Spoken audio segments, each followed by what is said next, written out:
Olá, muito boa noite a todos vocês nessa quarta-feira muito especial e mais um programa Linha de Frente. Hoje o programa é especial porque não tem entrevistado. Hoje o programa é especial porque a gente vai falar aqui sobre o meu mais recente livro, e o livro é esse daqui, ó, Super Performance, Lições das Tropas de Elite aplicadas ao mundo corporativo. Quero muito agradecer aqui a plataforma do CT Segurança, Kleber Reis, Silvano Barbosa, Adalberto Benhaja, Christian Visval, o Cavalca que está aqui na retaguarda e, sobretudo, você que nos prestigia aqui há mais de um ano, trabalhando aqui temas importantes na área de alta performance, na área de segurança, na área de inovação, na área de alta tecnologia. E é isso que a gente vem trazendo aqui, pessoas maravilhosas com os meus entrevistados.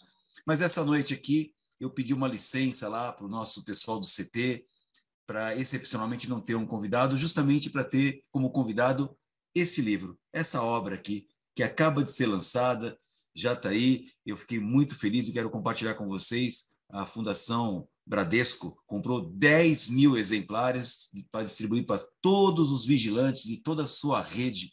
Então, quero agradecer à Fundação Bradesco, né, o Grupo Bradesco, do qual eu fiz um trabalho muito próximo e a gente acabou tendo esse relacionamento e esse privilégio.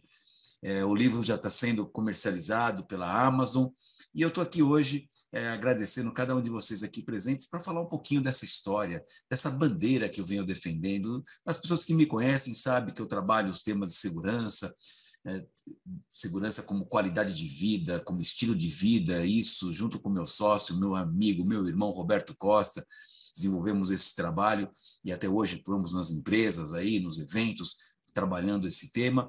Nós também temos aí, vocês sabem, aquela minha plataforma que é voltada à negociação, mas o que acabou acontecendo foi que, dando aula de negociação na Fundação Instituto de Administração já há mais de 14 anos, eu comecei a perceber que a negociação baseada em princípios, que é a negociação lastreada no método Harvard, ela precisava ter um alicerce sólido, como se fosse um terreno preparado, porque se você quer conduzir uma negociação baseada em princípios, não adianta se você não tem uma base, uma estrutura muito sólida. E eu acabei, de forma instintiva, nas minhas aulas na FIA, trabalhando alguns dos princípios e valores que são típicos das tropas de elite, mas totalmente aderentes às empresas de alta performance. E a partir daí foi só um gatilho para eu poder começar a me aventurar nisso que chama ecossistema de alta performance. E hoje eu não consigo mais falar de negociação, que é o tema que eu desenvolvo, o tema que eu tive uma experiência e atuo nesse segmento, como professor, como instrutor, como palestrante, sem tocar, pelo menos ainda que en passant, né, rapidamente, naquilo que é o alicerce sólido no qual se sustentam as ferramentas, as técnicas, as táticas e as estratégias de negociação. E a partir daí eu acabei sendo tão entusiasta desses valores e princípios que acabou me dando vontade de escrever mais um livro, e esse é o meu 6º livro e saiu este ano, ainda no primeiro semestre, Super Performance, Lições das Tropas de Elite aplicadas ao mundo corporativo. Eu sou muito grato porque eu vou contar um pouco para vocês da história do livro. E eu não posso começar a contar a história do livro sem antes passar por 3 pessoas muito importantes que colaboraram, pessoas importantes na minha vida, que colaboraram para esse livro aqui. O primeiro deles, e não é numa ordem de valor, mas apenas para falar aqui, é o Roberto Costa, meu sócio, meu amigo, que me trouxe um insight muito importante quando ele recebeu o projeto do livro, né, todo o paper, aquele papel escrito, que é o modelo, que é o boneco do livro. Ele falou: Luca, o livro está maravilhoso, só que falta uma coisa no seu livro, que é a definição de alta performance. Graças a esse insight do Roberto, eu começo o livro explicando o que é alta performance. Depois veio o Kleber Reis, que fez aí uma alusão muito importante também naquilo que é o mundo corporativo. Ele trouxe a sua experiência do mergulhando na vida e fazendo uma conexão com aquilo que ele também defende, as bandeiras da decência, da ética, da correção, né, e da vida boa, né? A vida boa é a vida correta. E aí, Kleber também tem uma participação aqui no prefácio do livro, e também o meu amigo Onivan, que é um tenente-coronel lá da Polícia da Paraíba, um grande estudioso, um paraibano fantástico, grande amigo de longa data, que também me trouxe um insight interessante. Falou: Luca, a hora que eu terminei de ler o paper, também achei bem bacana, mas está faltando você trazer alguns pontos de outras empresas, alguns comentários de alguns desses grandes expoentes do mundo corporativo, e lá vai eu novamente seguindo esse aconselhamento do Onivan, buscando conexões de grandes empresários, de grandes articulistas do segmento de alta performance, para fazer paralelos aqui no meu livro também. Então, sou muito grato a essas 3 pessoas. E vou falar um pouquinho, então, da história do livro, né? E a gente chama aqui Lições das Tropas de Elite. Eu quero deixar claro já de partida que as tropas de elite são grandes inspirações para as empresas de alta performance. O fato é que eu acredito assim verdadeiramente que os nossos princípios e valores das tropas de elite se aplicam às empresas de alta performance. Eu quero dizer também que quando a gente fala de tropa de elite, nós estamos falando de uma unidade especializada, como acontece em qualquer ramo do conhecimento, né? No direito, por exemplo, você tem os advogados generalistas e você tem os especialistas. Na medicina, você tem o clínico geral e tem o médico especialista. E aí, no mundo policial, no mundo das tropas de elite, é a mesma coisa. Você tem os policiais ordinários, né? Os policiais territoriais, que são os nossos clínicos gerais, atendem de tudo, né? E você tem as tropas de elite, que são grupos formados com uma menor quantidade de profissionais, que são muito treinados, têm um equipamento e um armamento diferenciado e atuam especificamente em algumas missões muito espinhosas, mas são só essas missões, e aí dá a chance da gente se aprofundar um pouquinho mais. E aí que acaba acontecendo é que essas tropas têm, muitas vezes, por conta dessas características, e algumas que eu vou contar agora para vocês aqui, ela acaba tendo um resultado muito acima da média, e por isso são reconhecidas como tropas de elite. Esse é um pouco daquilo que é o ambiente que eu vou comentar com vocês agora aqui, nesse bate-papo, que é, na verdade, quase que um resumo do livro, né? Claro que eu não vou contar tudo, porque não dá, em um espaço de tempo aqui razoável para a gente ficar junto aqui e contar toda a história do livro. Mas a primeira coisa que eu queria que vocês entendessem é o que é alta performance, né? Eu gosto de dar um exemplo a partir de uma situação da engenharia, né? Imagine você que um engenheiro, ele projeta um motor de uma motocicleta, por exemplo. E aí ele faz os seus cálculos, ele faz os seus desenhos, ele faz a especificação das peças, as medidas, os diâmetros e etc. E ele começa a fazer toda essa engrenagem, está ali mais ou menos conectada de uma maneira adequada, com materiais adequados, na resistência adequada, na tensão adequada. E se tudo acontecer da maneira como ele projetou, né, na sua mente, no seu planejamento, aquele motor vai produzir, por exemplo, 100 cavalos de potência. E aí ele faz tudo, encaixa tudo, manda montar, tudo seguindo as perfeitas especificações do projeto, e aí, na hora que está tudo montadinho, ele põe o motor no dinamômetro e o motor corresponde a 100 cavalos de potência. Quando isso acontece, nós estamos falando de alta performance, ou seja, todas as peças, todas as engrenagens estão conectadas e atuando naquilo que é o máximo que elas conseguem atuar, aquilo que o projeto previu que elas pudessem funcionar e alcançar para resultar aqueles 100 cavalos de potência. Quando essa circunstância acontece, a gente tem a chamada alta performance. Traduzindo de uma maneira um pouco mais simples, é quando a gente pega uma semente de uma árvore. Aliás, eu gosto de contar que eu planto árvores, né? Esse é um dos meus hobbies. Eu gosto de uma árvore chamada castanheira, que é também conhecida como chapéu de sol, aquela árvore que é muito comum nas praias aqui do litoral de São Paulo e do litoral do país, sobretudo no Nordeste tem bastante. E se vocês observarem, ela faz uma sombra muito bacana e deixa cair umas castanhas. Um dia eu peguei uma dessas castanhas e vi que depois de meses, colocada num potinho de terra, ela germina e sai um talãozinho assim, com um pequeno broto. E depois eu vou mudando de vaso para vaso, até quando ela ganha um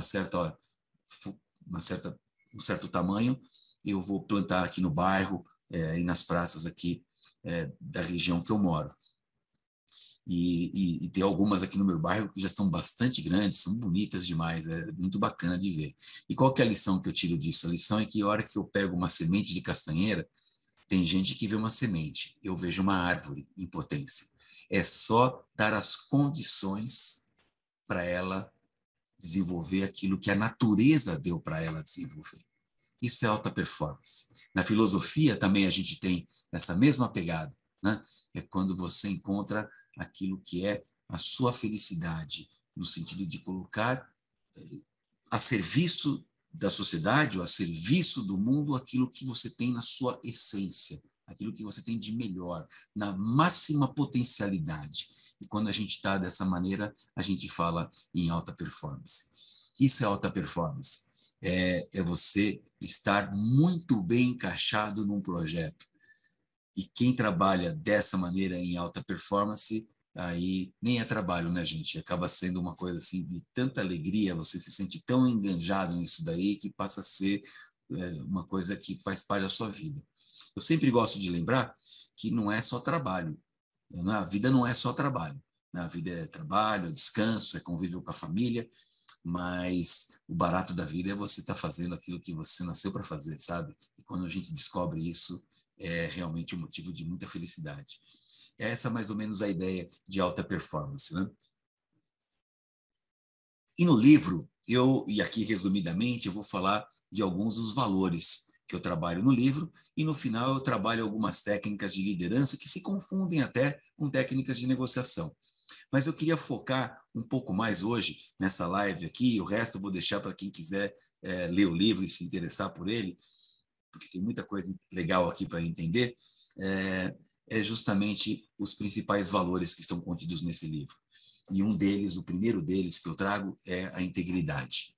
A integridade é um dos valores que eu trago aqui no livro, logo no comecinho dessa história. Depois de definir alta performance, já vem essa questão da integridade, porque eu não consigo conceber um profissional ou uma empresa no século XXI que não tenha essa questão da integridade como um valor. E notem que a expressão que eu uso aqui, ou a palavra que eu uso é valor. Valor é inegociável. Prioridade na vida é uma coisa. A gente tem prioridades e tem valores. Prioridades vão e vêm, e mudam também. Valor não muda nunca. E a integridade é um valor que eu defendo aqui nesse livro. E a integridade, gente, é muito simples. É fazer o certo porque é o certo a fazer e não fazer bobagem porque não é para fazer e ponto final. Nada mais além disso. Isso é integridade. E fazer o certo porque é o certo sem ter ninguém te fiscalizando. Fazer porque é você que decidiu fazer o certo. Essa é a pegada da integridade. Valor importantíssimo. Eu costumo até fazer uma distinção de moral e de ética, né? Moral é tudo que você faz ou tudo que você não faz por você mesmo. E a ética já é diferente. A ética é uma espécie de acordo que nós fazemos, um acordo de convivência que existe numa empresa ou existe em qualquer outro lugar, né? A gente estabelece acordos de convivência, mas sempre tem uma punição quando você não cumpre uma regra ética. A regra ética sempre traz uma consequência se você não cumprir. Ela vem junto com uma punição. É um acordo feito com a inteligência humana entre as partes, entre aquele contexto, para que a gente possa conviver melhor. Isso é uma regra ética. A regra moral, diferente.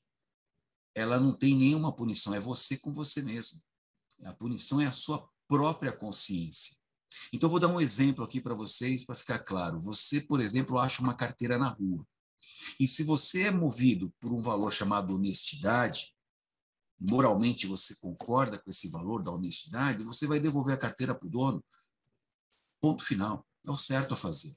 É você com você mesmo. Não importa se tem 10 reais, tem R$1.000, não importa para você. É o certo a fazer. Agora, imagine a seguinte circunstância. Você acha a carteira na rua, você está muito endividado, e na hora que você pega a carteira, você vê que tem R$1.000 ali na carteira. E você resolve. Você pensou até em devolver a carteira, mas na hora que você vê R$1.000 lá dentro, com as dívidas que você está, você resolve embolsar a carteira de forma indevida. Você resolve pegar a carteira para você.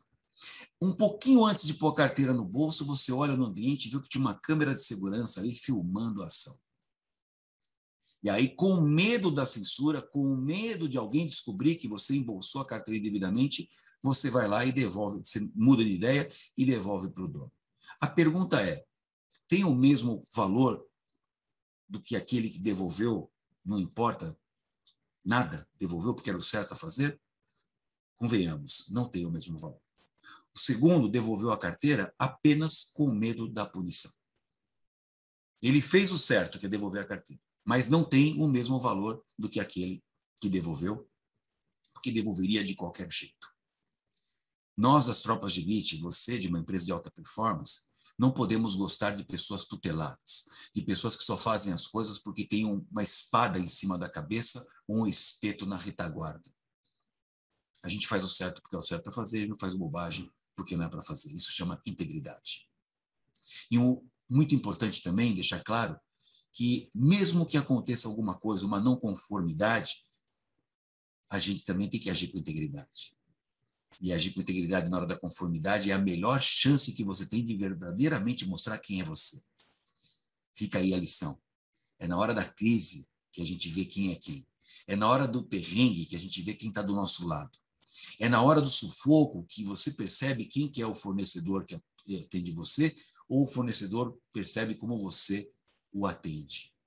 É na hora do perrengue que é a grande chance da gente mostrar para que viemos.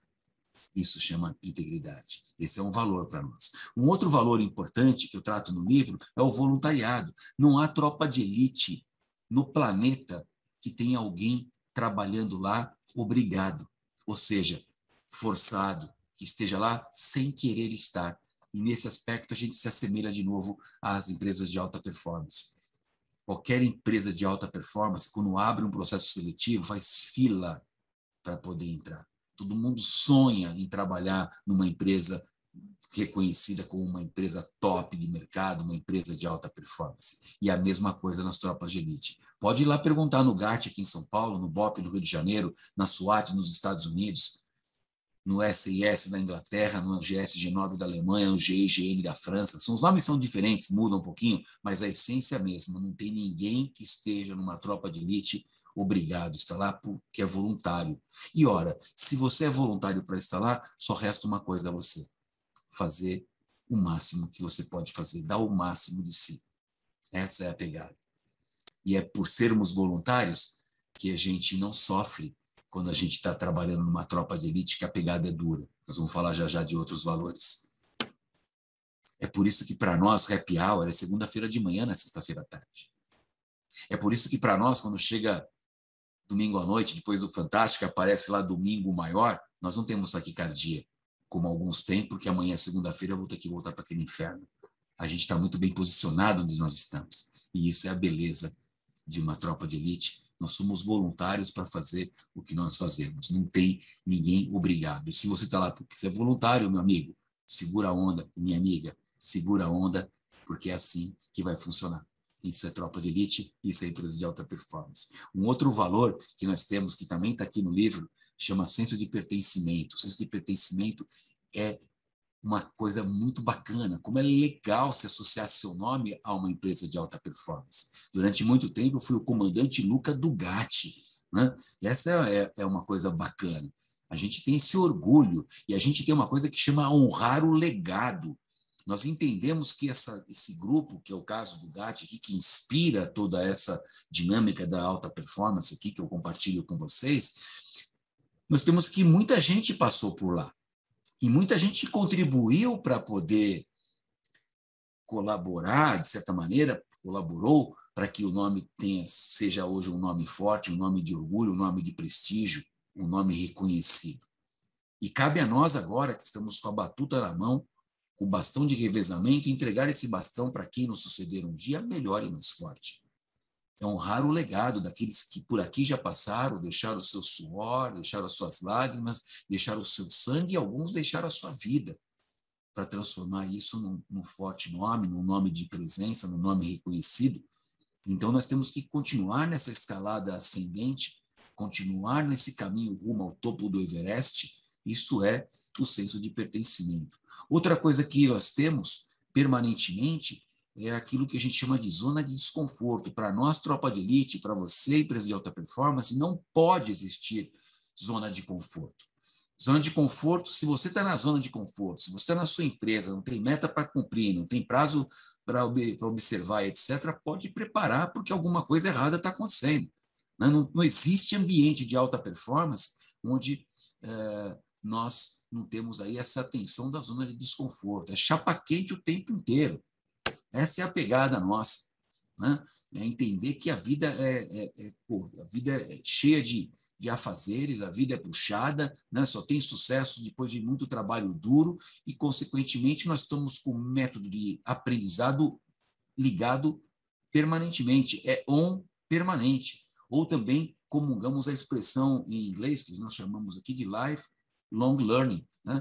Ou aprendizado para o long life learning, que é a expressão correta, long life learning, aprendizado para a vida toda. Não pense você que agora você fez a faculdade, fez a pós-graduação, fez um MBA e acabou. Não existe mais isso no século XXI. Aqui é permanentemente, é um mundo líquido, como a gente costuma dizer aí, uma expressão que vem dos Estados Unidos também, dos americanos, um mundo VUCA. VUCA, traduzindo para o português, significa um mundo volátil, um mundo incerto, um mundo caótico, um mundo ambíguo. Essa é a característica do mundo moderno. E, consequentemente, não dá para dormir, não dá para cochilar. Né? Tem muitas empresas que chegaram ao topo, empresas fantásticas, eu cito algumas delas aqui no meu livro, que chegaram lá e acharam que agora era dormir em berço esplêndido ao som do mar à luz do céu profundo, ledo engano, sucumbiram. Essa é a realidade. Então, não existe zona de conforto para nós, tropa de elite, e para você do mundo corporativo de alta performance. Quero agradecer as pessoas que estão entrando aqui nessa live. Essa live vai ficar gravada para você revisitar aqui e saber um pouquinho mais do que nós estamos falando, que é hoje esse livro, o lançamento desse livro, Super Performance, Lições das Tropas de Elite para o Mundo Corporativo de Alta Performance. Né? Um outro valor que eu exploro aqui no livro é a distinção entre motivação e disciplina. Né? Muita gente, às vezes, me procura para dar palestra motivacional e fala, olha, desculpa, não sou eu a pessoa. E nada contra gente que dá palestra motivacional, acha até bacana. Imagine você, uma convenção de vendas, aquele que se reúne a empresa inteira num sítio lá, ou num hotel fazenda, e põe todo mundo lá para trabalhar durante 3 dias. No primeiro dia você discute as metas do ano que está correndo aqui, do ano passado, se alcançou, não alcançou, quem bateu, quem não bateu a meta, etc. Tal. No segundo dia se apresenta os novos produtos que vão ser lançados em 2022, já fala também das metas do dia 22, do ano 22, e fica aquela coisa toda, faz algumas dinâmicas, faz algum team building, né, que nós chamamos, alguns exercícios, tal, aquela pegação, aquela lavação de roupa suja, e faz todo aquele ajuste, aquela reorganização, aquela reengenharia para sair dali mais preparado, e ao final, na sexta-feira, no finalzinho, antes de liberar a galera, traz lá um palestrante para falar sobre um caso interessante, para fazer umas mágicas, para contar uma situação profissional diferente, que eventualmente até alinhada com algum dos valores da empresa, e etc., com alguma conexão. Eu acho bacana isso daí. As pessoas saem leves e tal, mas quando me chamam eu já aviso, olha, a minha palestra é uma palestra de conteúdo, eu vou pegar pesado, eu vou falar qual que é a realidade. Então, se pensa que vai ser motivacional, não é, até porque eu não acredito muito no aspecto motivacional. A motivação, ela é um fogão de palha, assim, ela dura pouquinho, ela faz uma chama grande, você termina a palestra, está bombando, na segunda-feira você já está igualzinho você era ainda, corcunda esgarçado, né? Então, é diferente, a disciplina é outra pegada, gente. A disciplina é diferente da motivação. Né? Então, vou dar um exemplo para vocês aqui, que eu uso, inclusive, nas palestras. Eu fui corredor de rua durante muitos anos, eu perdi a conta das provinhas de 10K, 10 quilômetros, corri também várias meia maratonas, não lembro de cabeça, mas foram mais de 10, e maratona eu fiz 3. Eu quero falar uma coisa para você aqui, para exemplificar o que é disciplina. Qualquer pessoa com mínimo de condição física faz uma provinha de 10K. Só não ter problemas, ter um pouquinho de lastro e tal, que consegue fazer 10 quilômetros. A meia maratona também não é algo que exige muita coisa. Lógico, precisa ter um pouquinho de treino, ter corrido umas 3, 4 provinhas de 10K é bom para fazer uma meia maratona, exige um pouquinho mais, mas não é uma coisa assim muito complicada. Agora, maratona não. Maratona não tem conversa. Maratona tem que ter treino planilhado, senão você não vai terminar a maratona. E quando eu falo que você não vai terminar, significa que você vai quebrar. Quebrar para nós, maratonistas, significa passar mal, né? Ter um vômito, ter um desarranjo intestinal, desmaiar, cair a pressão, você não vai terminar a prova. Por isso que qualquer maratonista, ou qualquer pessoa que queira correr uma maratona, tem que se preparar durante pelo menos 4 meses, fazendo uma série de exercícios, várias corridas, ganhando, né, quilometragem para preparar ali, né, os vasos sanguíneos, as ramificações, a alimentação celular e a fortalecimento muscular, senão você não vai terminar a prova. Simples assim. Né? Chega uma hora lá no 35 no 35 aos 42, chama até The Wall. Tem um nome clássico, é a parede, aparece uma parede na sua frente, você não consegue, você passa mal, você ali nessa hora, a gente está correndo maratona, é sempre assim, entre o 35 e o 42, entre o 30 e o 35, 36, ali no 38, é ambulância passando, é gente caindo, é gente passando mal, é assim, é até complicado, porque você já está no seu limite, falta alguns quilômetros para terminar e as pessoas quebrando ali, né? A partir dos 28 até os 35, mais ou menos, aí, 38, é assim que acaba acontecendo. Então, você tem que treinar, fazer um treino planilhado. E nesse treino planilhado, existe uma coisa chamada longão. O longão é um dia que você faz 1 ou 2 longões, às vezes 3 longões num período de treinamento, que é uma corrida mais longa, né? No meio, lá nos 2 meses, realmente você faz um longão, para ir acostumando, faz um longão de 25, depois você faz um longão de 30, né? E depois você faz um terceiro longão, de repente dá para fazer de 32, 33, 35, né? Nunca a gente vai até os 42 a gente nunca vai, mas o longão é uma corrida mais longa. Imagina o seguinte, eu decidi fazer um longão no sábado de manhã e me planejei sexta-feira à noite para chegar em casa cedo, né, por volta de umas 7 horas, tomar um banho, jantar às 8, dormir das 8h30, 9 horas, já está na cama, no dia seguinte ter um sono bacana para 5 horas da manhã acordar, tomar um café, me trocar e fazer, a partir das 6 horas da manhã, para não pegar muito quente, né? Já fazer o longão das 6 horas da manhã, 35 quilômetros, por exemplo, e esse era o meu plano. E estava tudo bacana. Se tudo acontece dentro dessa circunstância, talvez a motivação resolva o problema. Só que não, gente. Nesse dia aconteceu de eu ter sido chamado para atender uma missão. Cheguei mais tarde em casa, já ainda cheguei adrenado por conta da missão, até relaxar, tomar um banho, já era quase 11 horas da noite, já fui comer alguma coisa, já não foi a mesma coisa, já dormi menos, e aí põe o relógio para despertar às 5h30 da manhã, e a hora que o relógio desperta, o olho abre e o corpo quer ficar na cama continuando dormindo.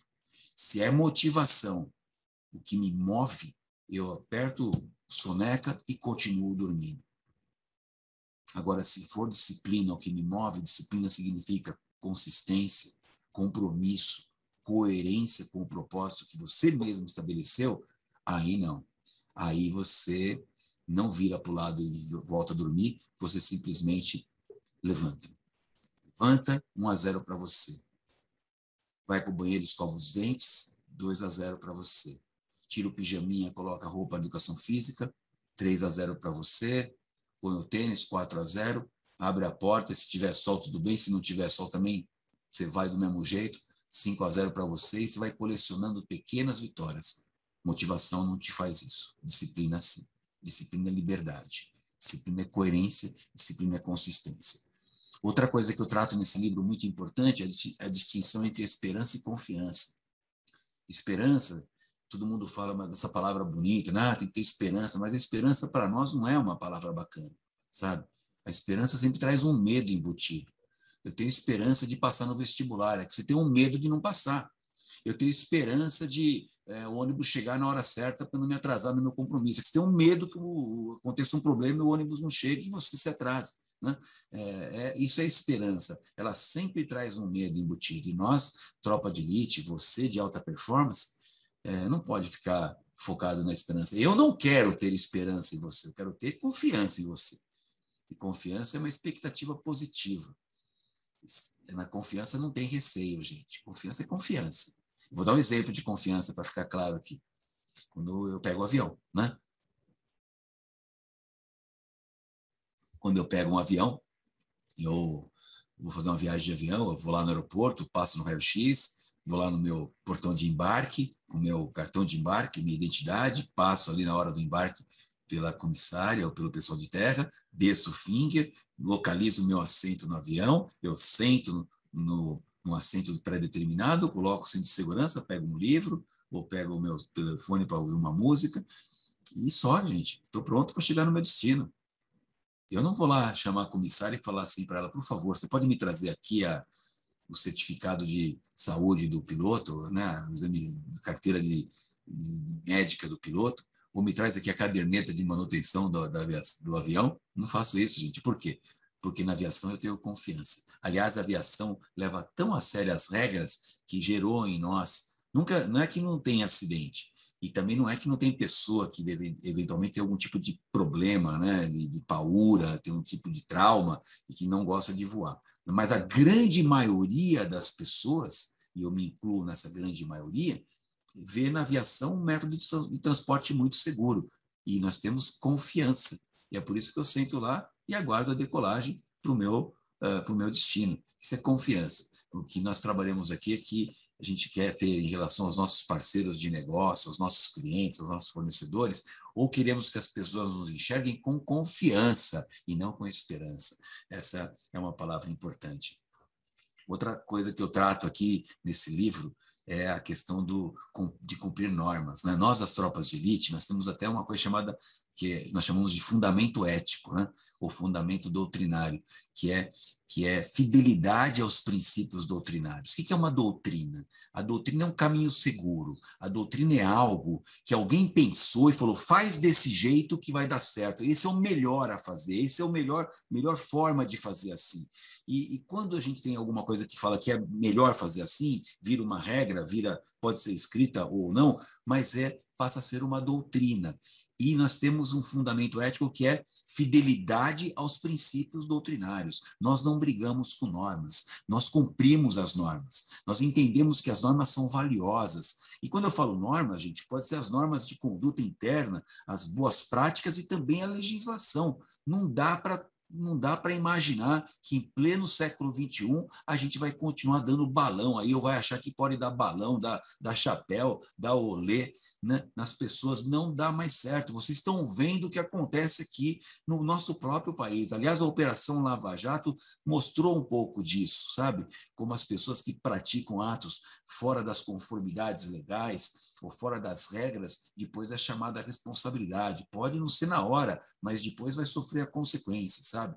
E é por isso que essa questão do cumprimento de normas também dialoga com aquilo que nós falamos logo no começo, que é essa questão da integridade que nós mencionamos para vocês. Então, nós temos essa questão de cumprir normas, nós entendemos as regras de compliance e governança corporativa como algo muito maior do que apenas como tem nas empresas, os departamentos contra a corrupção e lavagem de dinheiro, né? Nós entendemos até que o compliance diz respeito à eficiência também. Leiam no livro, vocês vão entender essa sacada muito importante da eficiência. O compliance para dar qualidade e dar eficiência na prestação de serviços. Não é só compliance nas empresas, como eu disse, para ver as práticas ilegais. Não é isso. É também uma questão de boa prestação de serviço naquilo que diz respeito à eficiência. Isso é um valor importante para nós. Outro valor que nós temos é a chamada melhoria permanente. Nós sempre somos prontos para estar melhorando, para estar inovando. Não existe nada que não possa ser melhorado. Nós detestamos e enterramos nesse livro aquela frase que a gente ouve de vez em quando aí, em time que está ganhando não se mexe. Que bobagem, gente, que bobagem, né? Ou aquela outra frase que é muito comum, a gente enterra também aqui nessa live, se melhorar estraga. Não, se melhorar, melhora. Se melhorar, melhora. E em time que está ganhando, se mexe sim. né? Veja o que aconteceu com o Brasil na Copa do Mundo, um ótimo exemplo, né, de regra não observada, porque ganhamos a Copa das Confederações lá um ano antes da Copa do Mundo, de uma potência mundial no futebol, que é a Espanha, que tinha sido campeã, né, europeia, e aí achávamos que estava tudo certo, mantivemos ali mesmo o núcleo do time, e olha o que aconteceu, aquele 7-1 vergonhoso que nós tomamos contra a Alemanha, por conta dessa não observância dessa regra. Em time que está ganhando, se mexe sim, as coisas mudam rapidamente. Lembra do VUCA? Volátil, caótico, incerto, né? É isso que a gente traz aqui para vocês, naquilo que é a melhoria permanente, é sempre fazendo mais e melhor com o menor custo. Essa é a pegada de tropa de elite, essa é a empregada de empresa de alta performance. E também trabalhamos a questão da busca do erro zero. E se você quer saber a armadilha que existe quando você fala assim para mim que 99% é um ótimo índice, meu Deus do céu, eu chego a tremer aqui desse lado, porque na verdade não é. O dia que você se contenta com 99, você começa a se permitir na semana seguinte se contentar com 98, depois com 97, depois com 96, e você está indo ladeira abaixo. E o maior problema de se contentar com 99% de eficiência é que para aquela pessoa que ficou no 1%, para ela é 100% de erro, né? Então, a gente explica muito essa armadilha de achar que 99 está bom. Eu devo admitir que é difícil a gente alcançar a perfeição, mas nós não devemos fugir dela. A nossa vontade tem que ser sempre a busca da perfeição. Quanto mais tivermos no nosso íntimo a vontade de alcançar o 100%, né, a eficiência plena, mais próximo dela nós estaremos. A gente tem que entender que na vida hoje, do século XXI, a vida em alta performance é igual a corrida de Fórmula 1, gente. Vê o grid de largada de uma corrida de Fórmula 1. O pole position tem 1:21.253, o segundo colocado tem 1:21.252, e assim por diante. É no milésimo de segundo que faz a diferença. É o detalhe que faz a diferença. Não pensem vocês aqui que as pessoas são muito diferentes umas das outras, assim, na média nós somos muito iguais. De vez em quando aparece assim um virtuoso, um cara fora da curva, mas é raro, sabe? Eu vou até usar um exemplo aqui para finalizar essa nossa conversa, né? Minha filha é formada na Escola Politécnica aqui, da USP, como engenheira, já formada, já trabalhando, e eu me lembro que durante o curso a Poli é uma fábrica de moer carne, né? Porque eles são muito exigentes lá. Essa é a pegada da Poli. É difícil para entrar e durante o curso é muito difícil também ali, né? Os professores exigem muito dos alunos em termos de nas provas, sobretudo. E é por isso que, terminando o curso da Poli, praticamente todos já saem empregados, as empresas vêm buscar esses cérebros aí na Universidade de São Paulo, na Escola Politécnica, porque querem, sobretudo, o pessoal do mercado financeiro, sabe? Não falta convites de trabalho para quem é bem formado pela Escola Politécnica. E eu a vi aqui, muitas vezes, estudando aqui em casa, e ela é muito estudiosa, mas mesmo assim, às vezes, não tirava uma nota lá muito satisfatória, e etc. E eu falava, nossa, mas que nota é essa? Eu falava, rapaz, essa é baixa, mas a minha foi a segunda maior nota da classe. Eu falei, nossa, e assim pai, putz, e aquela pegação, aquele esforço danado, e etc. Tal.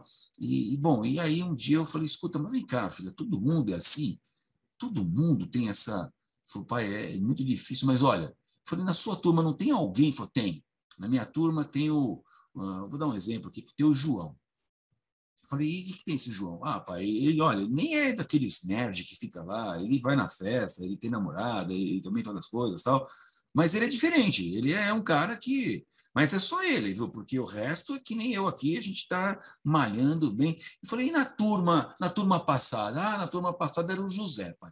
O José também foi destaque, também tirava as notas altas. Aliás, o José já está lá em Harvard, foi chamado lá pelo MIT, numa parceria com Harvard, está fazendo lá o doutorado direto, nem mestrado ele fez, já entrou direto no doutorado. Então, mas assim, gente, um ou outro, e é maravilhoso quando você tem um cara assim no seu time, ou quando você tem uma pessoa assim que você possa, né, que é aqueles caras fora da curva, mas fora esses daí, né, a maioria é igual a gente aqui, sabe? É médio, assim, tem esforço, sabe? Então é aquela pegada mesmo de buscar, né, a luta pela perfeição, a luta do trabalho duro, é assim que funciona, mais ou menos, né? A gente tem muito essa questão de algumas pessoas com talentos especiais, mas a grande maioria vai com um pouco de talento, mas vai muito mais pelo esforço, pela dedicação, que eu chamo de sucesso líquido, né? Suor, choro e sangue, sabe? Aquela coisa de você realmente tirar ali para poder fazer a coisa acontecer com muito trabalho, muito esforço, muita dedicação. Então, são basicamente esses princípios e valores. Depois, no livro ainda, eu continuo um pouco com algumas regras de liderança, né? Conto algumas coisas muito pitorescas das tropas de elite, da onde vem esse símbolo faca na caveira, quais são as coisas pitorescas que nós temos nas tropas de elite que podem ajudar você nas empresas de alta performance. Mas o mais importante, o carro-chefe desse livro aqui, é aquilo que eu chamo de conjunto de princípios e valores de alta performance. Fica aí, então, a nossa conversa de hoje, uma conversa até um pouquinho mais curta, para dar, assim, uma degustação para vocês desse lançamento desse livro aqui, Super Performance, Lições das Tropas de Elite para o Mundo Corporativo. E é com isso que a gente encerra essa live de hoje, agradecendo muito cada um de vocês aqui presentes, que vieram nos prestigiar nessa conversa, agradecendo aqueles que vão assistir essa live posteriormente, e dependendo das manifestações de vocês aqui, hoje eu não vou abrir para essa interação aqui, né, para responder pelo chat, eu quero fazer um teste com vocês, quem sabe, depois, verificando aqui o chat, a gente faz uma segunda rodada, falando um pouco de outras características desse livro aqui, que eventualmente possam interessar para vocês. E também respondendo algumas curiosidades a partir daquilo que eu ofereci aqui para vocês. Falamos de integridade, falamos de voluntariado, falamos de senso de pertencimento, falamos de desconforto, de disciplina, da confiança, de cumprir normas, de melhoria permanente e também da busca do erro zero. Tem mais coisa, tá, gente, nesse livro aqui, mas fica aí hoje essa notícia para você. Vejo você na próxima quarta-feira em mais um programa Linha de Frente. E, se Deus quiser, com um novo convidado aqui, para a gente poder bater esse papo bacana e sempre estar contribuindo aqui com aquilo que é o ecossistema de alta performance, da decência, para fazer desse país grande um grande país. Até a próxima. Muito obrigado pela sua presença hoje.